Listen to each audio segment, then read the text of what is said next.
আমরা অনেক সময় বলি না, আমাদের সন্তানের মেজাজ খুব খিটখিটে, সে কথা শুনতে চায় না, সে মেজাজ দেখায়। 6টা কারণ আছে, এই 6টা কারণে সে এরকম করে।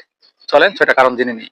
নাম্বার 1, রাতে যদি দেরিতে ঘুমাতে যায় এবং সকালবেলা যদি ঘুম থেকে দেরি করে উঠে, তাহলে তার মেজাজ খেটখেটে থাকে এবং তার মেজাজ ভালো থাকে না।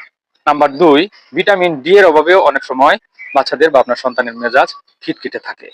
নাম্বার 3, পারিবারিক অশান্তির কারণেও কিন্তু আপনার সন্তানের মেজাজ খিটখিটে থাকে।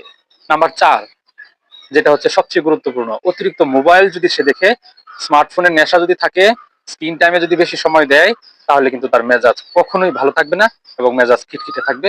এটা স্বাভাবিক।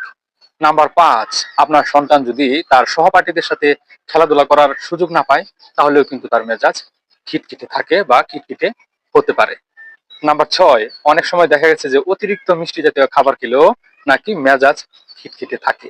অতএব আমরা যেন প্রত্যেকটা অভিভাবক সন্তানদের প্রতি একটু সচেতন থাকি এবং এই বিষয়গুলো একটু মেনে চলার চেষ্টা করি। ধন্যবাদ সবাইকে।